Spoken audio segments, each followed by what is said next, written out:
Yuk, udah mulai. Oke, siap. Oke, Assalamualaikum warahmatullahi wabarakatuh. Waalaikumsalam warahmatullahi wabarakatuh. Selamat siang. Eh, Sebelumnya, puji dan syukur mari kita panjatkan kepada Tuhan Yang Maha Esa, karena berkat rahmat dan nikmatnya, Alhamdulillah kita masih bisa berkumpul walau dalam batasan hanya melalui jaringan. Jadi, teman-teman, kembali lagi bersama kami dari kelompok 7. Sebelumnya perkenalkan, nama saya Muhammad Fikri. Nama saya Julius Marwasa Sinaga. Nama saya Dafrian Rahmat. Nama saya Safara Disya.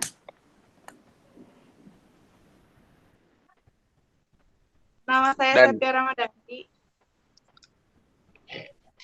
Oke, kami dari kelas MB 4312,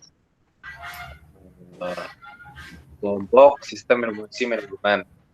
Oke, teman-teman, pada kesempatan webinar kali ini, kita bahas penerapan mesin learning, pemanfaatan mesin learning pada salah satu raksasa media sosial, yaitu YouTube.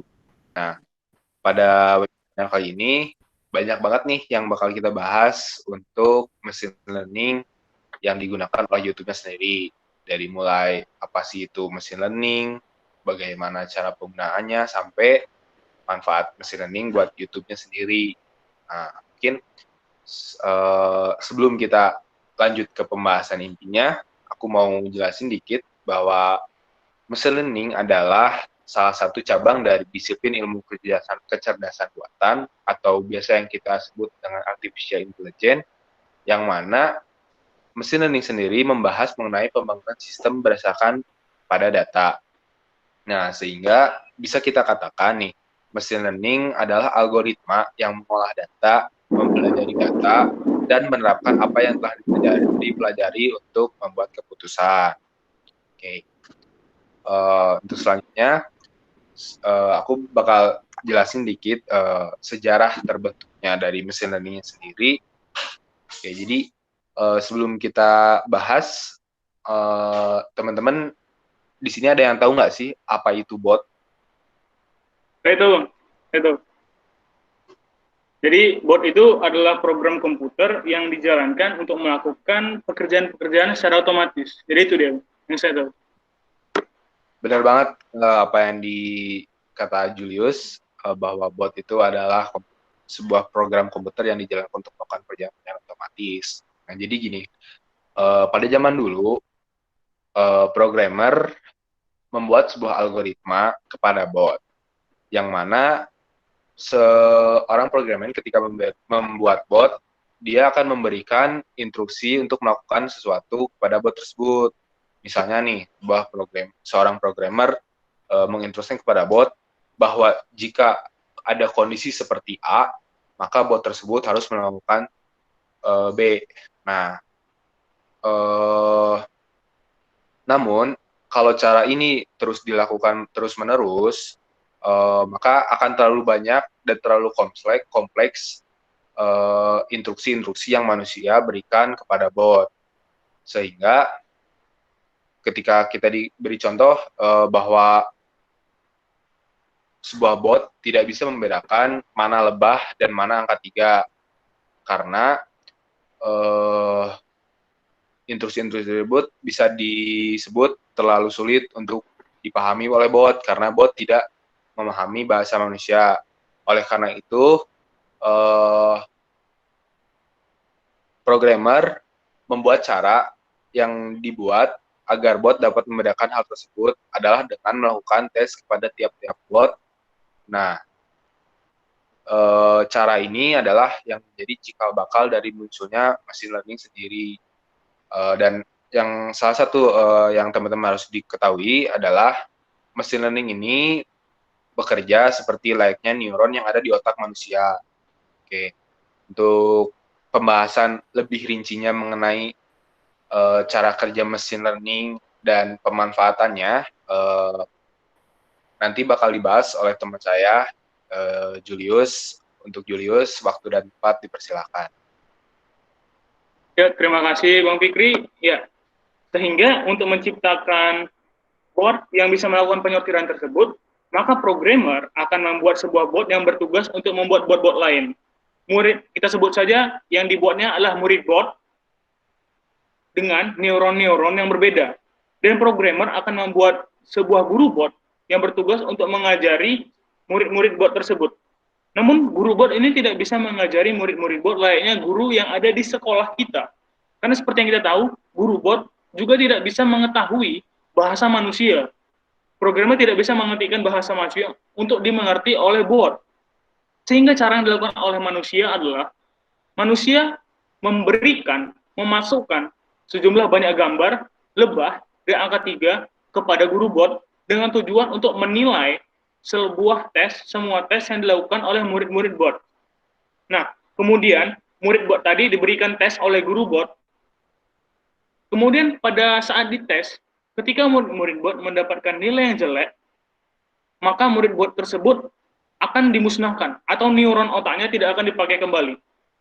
Namun, pada saat murid bot tersebut mendapatkan nilai yang baik, maka neuronnya akan dipakai sebagai patokan dan akan dikombinasikan dengan neuron yang baru untuk menciptakan murid-murid bot yang baru.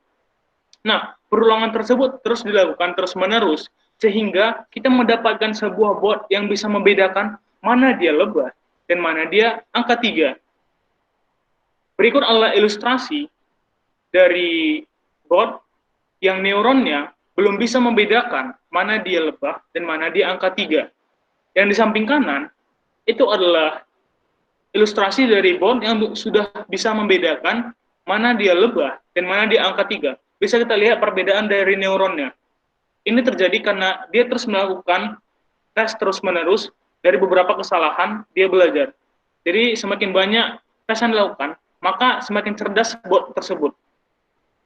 Nah, berikut adalah grafik dari setiap tes yang dilakukan. Semakin banyak tes yang dilakukan, maka akan semakin tinggi nilainya. Tinggi nilai yang didapatkan oleh bot tersebut. Nah, untuk penjelasan dari paragraf selanjutnya, maka saya akan berikan kepada Bang Dav untuk menjelaskannya. Waktu dan tempat saya persilakan. Oke, terima kasih Jul. Nah, sekarang kita membahas tentang paragraf 3, di mana si robot tersebut tidak bisa membedakan mana 3 itu mana dan mana lebah. Mana 3 dan mana lebah. Karena mereka nggak ngerti bahasa yang dijelaskan oleh manusia. Makanya dari itu, untuk membuat bot menjadi lebih baik lagi, seorang programmer itu membuat salah satu ide atau apa namanya itu terapan yang sangat baguslah untuk tes terhadap bot tersebut. Nah, makanya itu kenapa sekarang perusahaan-perusahaan terobsesi banget ngumpulin data gitu.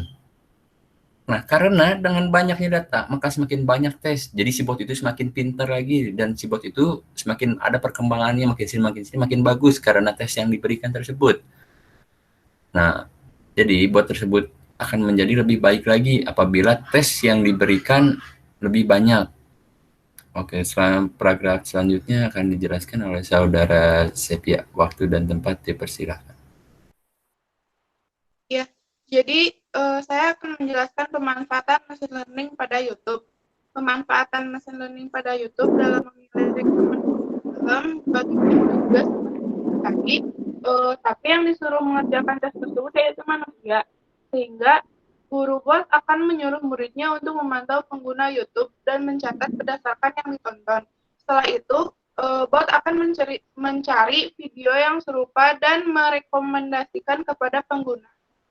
Murid bot mendapatkan penilaian ketika video rekomendasinya ditonton, maka semakin lama durasi videonya, maka semakin tinggi nilai murid bot yang diberikan gurunya itu.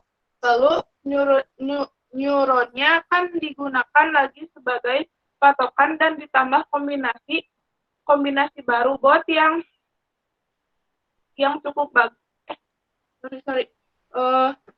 dan ditambah komsel baru untuk murid bot yang baru. Hal tersebut terus diulang hingga bot cukup bagus memberikan rekomendasi video untuk pengguna YouTube-nya. Jadi, begitulah cara bagaimana bekerjanya machine learning dan bagaimana YouTube memanfaatkan machine learning untuk merekomendasikan kepada pengguna. Namun tidak akan berhasil jika programmer tidak membuat guru bot yang mampu menilai setiap tes yang diberikan dan dengan benar. Selanjutnya akan ada pertanyaan. Oke, mungkin Dari- banyak yang nanya seberapa besar sih manfaat dari machine learning sendiri untuk YouTube-nya sendiri. Ya, jadi saya di sini akan menjelaskan tentang seberapa besar manfaat machine learning pada YouTube.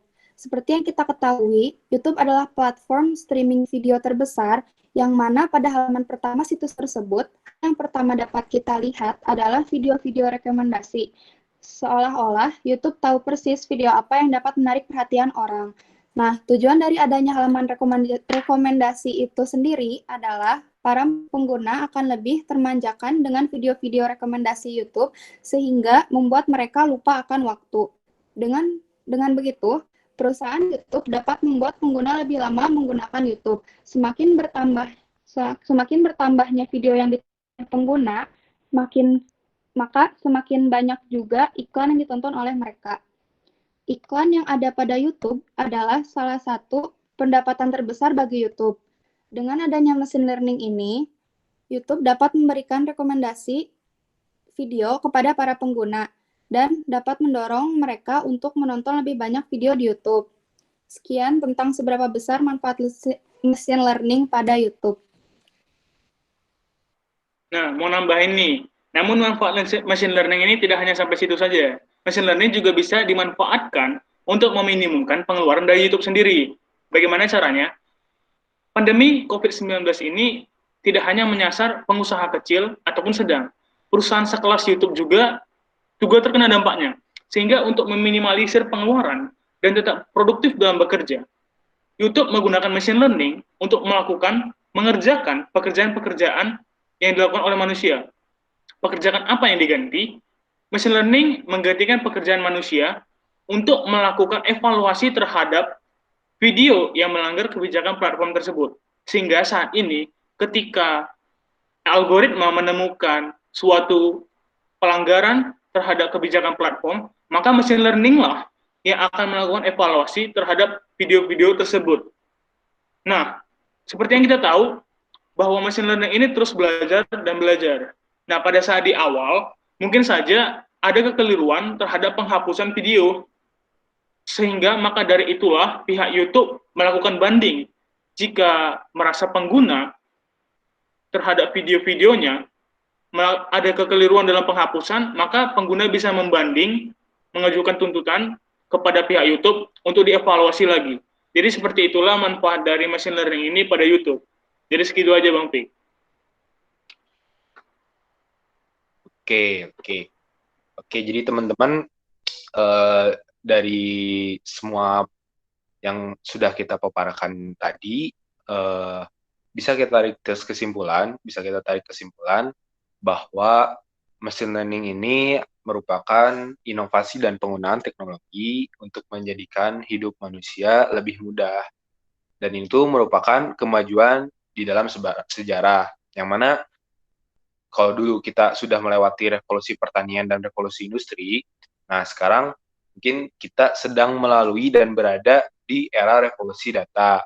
Nah, mungkin dengan seiring berjalannya waktu, nanti ada dan pasti akan ada beberapa peranan yang akan berubah fungsinya atau berubah peranannya. Nah, tapi yang perlu digarisbawahi adalah kemajuan ini selain akan merubah peranan-peranan tadi, akan membawakan lapangan pekerjaan baru, model bisnis baru, dan industri baru.